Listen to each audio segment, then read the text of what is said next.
is the NBA on 2K Sports. Welcome, fans. Friday Hoops Fest. Coming up next, it'll be the Philadelphia 76ers facing off against the Los Angeles Lakers. And without any further ado, let's head to Kevin Harlan and the rest of the 2K Sports crew at the arena. I'll be back at halftime. And a thoughtful moment indeed. The national anthem and a crowd anxiously awaiting the tip-off. Thanks for joining us live for NBA basketball on 2K Sports. This is Kevin Harlan with Steve Kerr, Clark Kellogg, and Doris Burke. We've got a chance now for our starting lineups from point guard to center. This game should be a good one. First for the 76ers.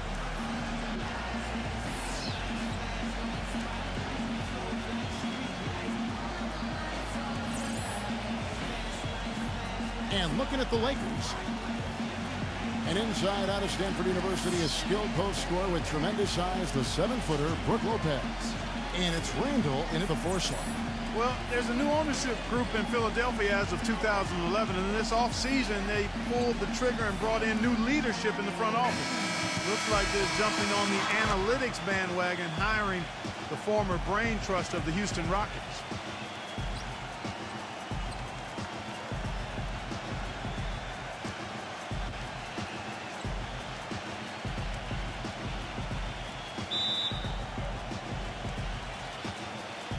And so here we go, the 76ers to start it. Number 7. And it goes as the official calls the foul. Count it. He'll shoot one more at the free throw line. And back to the Sixers. I guess for the Wall Street ownership group, going mathematical is something they were, Steve, pretty comfortable with. Well, it's something that a lot of teams are going to now, Kevin. The new owners, a lot of them businessmen, they want to turn to math to try to figure this whole thing out.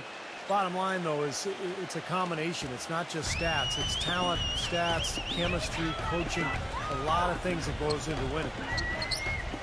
Now here's Jordan. Ingram. And a great job by the D contesting that shot and forcing the miss.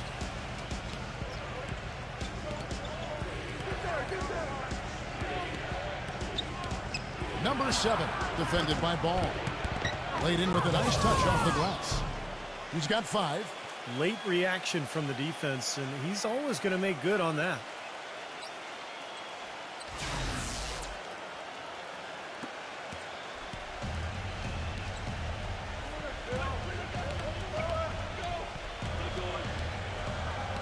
There's a good screen. Here's Ingram.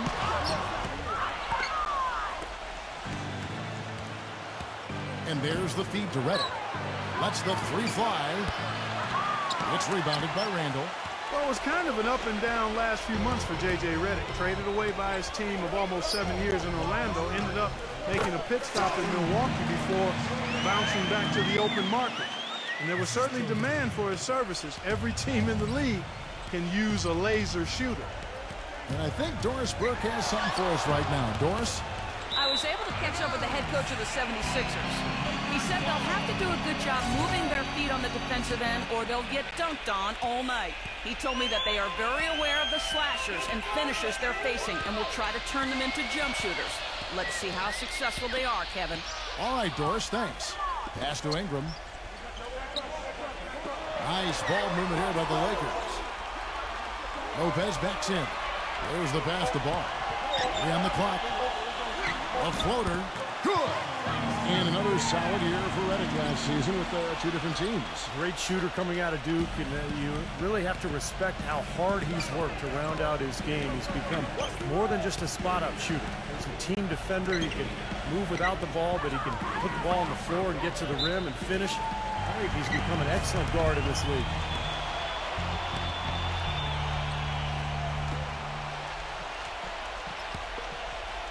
Lakers have gone 2 for 4 from the field so far today.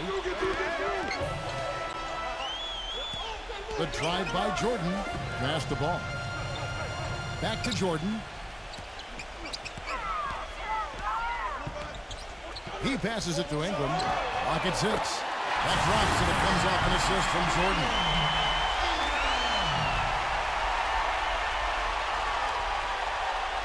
Here's Saric. Here's Simmons. Just over 2.5 minutes played here so far in the first quarter. Oh, he'd like to have that one back. The Lakers in the lead. Great offensive performance they're putting on. You see the benefit of knocking down baskets consecutively because it leads to the confidence growing and growing, doesn't it, Steve? It sure does, and now it's to the point where they just feel unstoppable. Well, the big thing is he's one of the top playmakers in the league, so he's got great court vision, accurate passing. He understands his teammates and their strengths and weaknesses, so always creating good shot opportunities for his club. And, you know, against him, Steve, as an opponent, you need to make sure you're making smart, crisp passes because he's so good at picking off the sloppy loose ones. That's his second foul already, and that's going to force him to, I think, tone it down a little bit at the defensive end. Well, since the new CBA, the league has made the luxury tax much more punitive, but certainly the Lakers blessed with the financial wherewithal to be a tax-paying team. The problem is it can hurt your flexibility under the new rules just to make deals, and that's going to be the challenge for LA. The free throw drops for Redick. Well, you talk about the huge fan base for the Lakers, Clark, one of the marquee franchises certainly in the entire NBA. I would even stretch that to all of sports, Kevin. The market and their finances clearly have helped them gain that stature, but you can't shortchange the organization, the people making the decisions. They've been a winner for a long time, and that's been the magic ingredient that's attracted fans, players, sponsors, the full package. The D was all over it. They just couldn't react in time to stop that quick reverse. Kicks it to Simmons. It's going to be 2 free throws. Drew contact on the shot. Boy, there were a bunch of problems for Philadelphia last season, and a lot of them stem from the inability to score. Problems on offense typically make it harder for you to defend effectively, but also make it tougher for you on the road, too.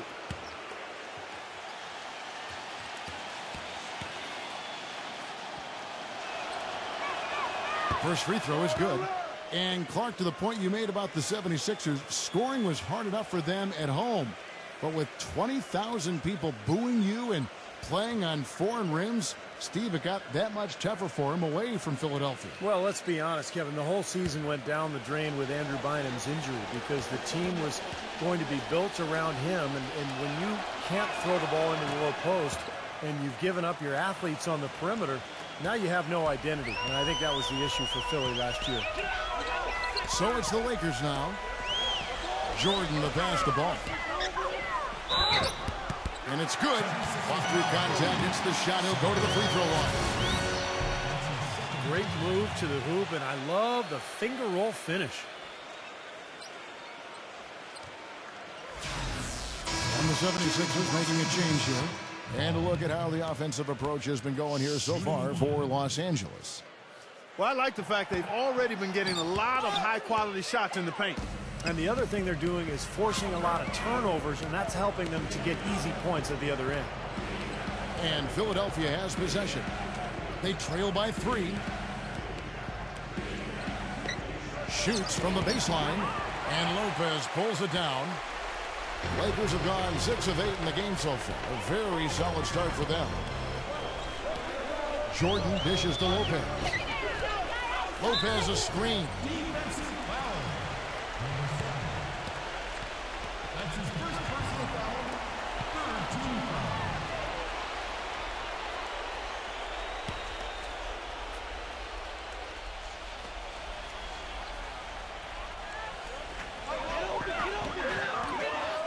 Randall defended by Simmons. The shot's good from Randall. The 76ers trail by 5. Here's Simmons.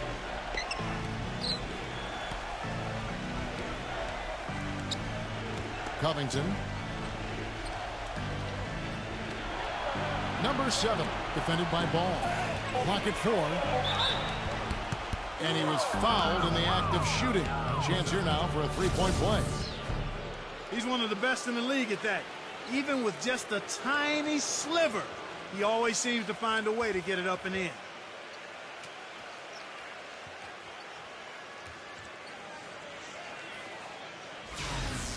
Well, a coaching carousel for the Lakers last season. They made it only 5 games before firing Mike Brown.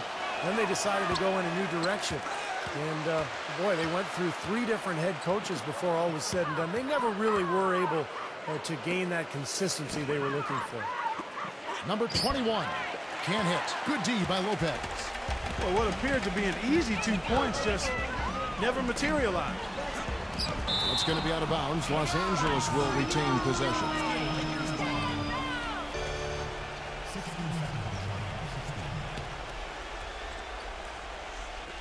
And here's Jordan outside.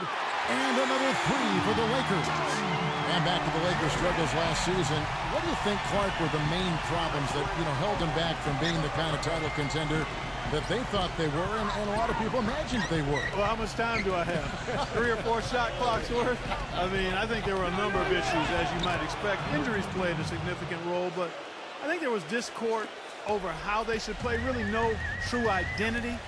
They were a big team trying to be small, a team without a number of shooters trying to spread the floor, an older team trying to go up tempo, coaching change, and that transition. Right, yes. You had a lot of moving parts, and it made it very difficult for everybody, I think, and it showed in how the Lakers' season went. That's a good assessment. So it's Philadelphia now after the made shot from Ball. Number 21, Lopez covering. Didn't think that was going to go in. I don't know how they're going to keep this pace up. Both teams on fire here early. And playing the game on rollerblades, too. Lakers leading by 3.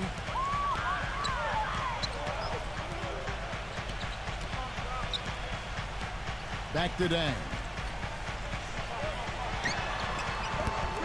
No good. And it's Philadelphia the other way. Feeds it to Redick. He kicks to Simmons. Some nice ball movement here by the 76ers. He dishes it to Redick. There's the screen. Just 5 to shoot. Number 21. A rebound by the Lakers. Jordan with it. Now guarded by Simmons. Pass the ball. Corner shot. And it's good. Assisting on the play was Jordan. He's got 10. And as hot as he's been this quarter, the game plan should be simple. Get him the ball and get out of the way. And the 76ers making a change here. Okafor's checked in. The 76ers trail by 5. Number 7, defended by Ball.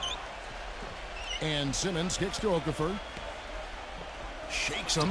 That drops. LA has gone 2 of 2 from 3-point range here in the first quarter.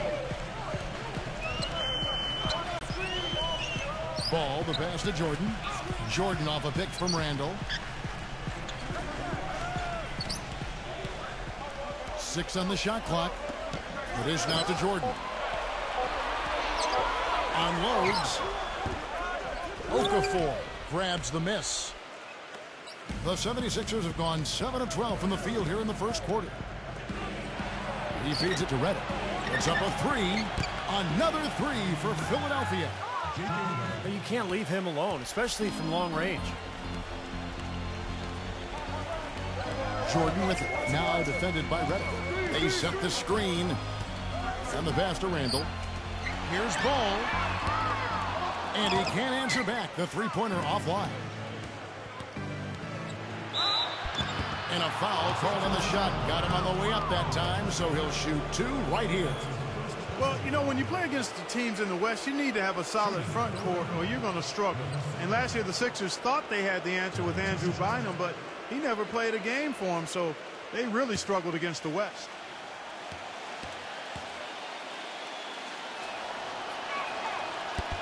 And that one misses.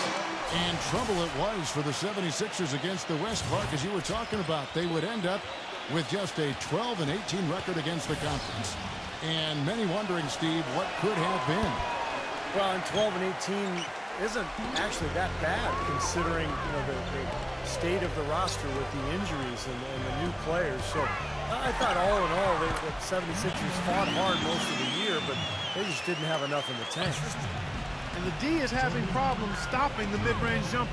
They're not really closing out on them as much as they should be. Yeah, look at the numbers. 6 of the last 10 points have come by way of that jump shot, Clark. Unloads from 13. And that is good. He's got 5. Now here's Jordan. 5 points in the game. Number 7. And Okafor sends it back. Number 7. And so he draws the foul on the shot on trip to the line to shoot 2. Well, let's start with the positive in the Lakers postseason. They did make it. That's all that can be said is the dramatic passing of Utah and the Rockets down the stretch to take the 7th seed was really the lone highlight of what would be a quick exit from the playoff form. Going back to the Lakers, swept in 4 straight by the Spurs, and none of the games really that close. The Spurs, Steve, just dominated them in every sense of the word. Injuries didn't help either. No, they didn't help, but you know, the Spurs just outplayed whoever was on the floor for LA. And I think a lot of people thought the Spurs would be a good first-round matchup for the Lakers, but that notion was quickly squashed. San Antonio just totally dominant.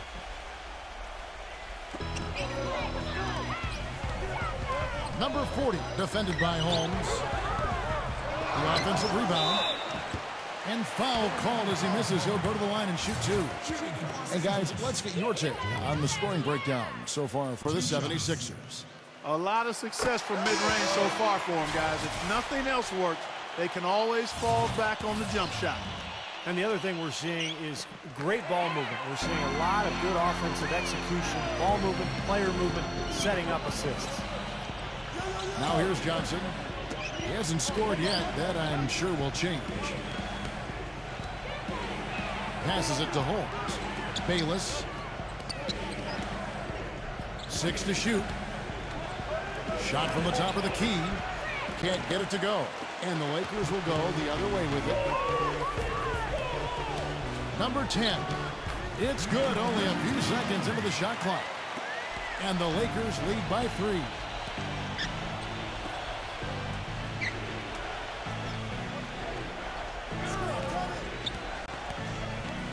Number 11. Bangs home the trifecta. The D with very little pressure on their perimeter shooters. 3 of the last 5 baskets they've allowed have been of the 3-point variety.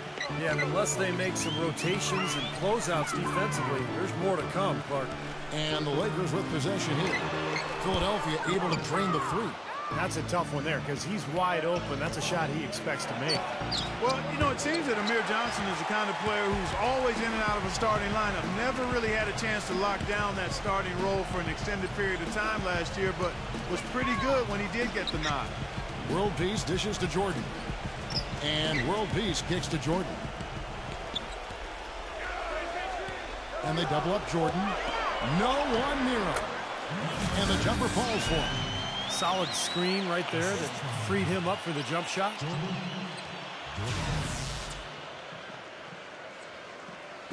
So it's Philadelphia now, trailing by 2.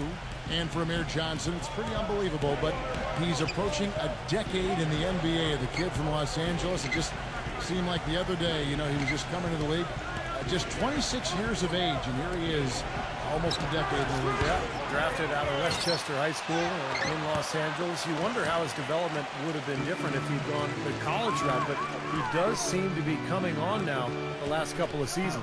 And here is Los Angeles now, after the miss from Johnson. Number 10, defended by Bayless. Los Angeles needs to get off a shot here. That doesn't go either for Jordan. Been a poor shooting performance for him today, but luckily for them, a lot of his teammates have come through. He's always going to have a difficult time finishing when the defense is in his face like that. 17 seconds left in the first quarter. Takes the 3. Gets it to go. And what jumps out at you guys, the assist totals. I mean, they have been dominant in that category. It's the ball movement, the player movement, a great rhythm to their offense. Clearly seems to me a different mindset between these teams. Here is Bayless.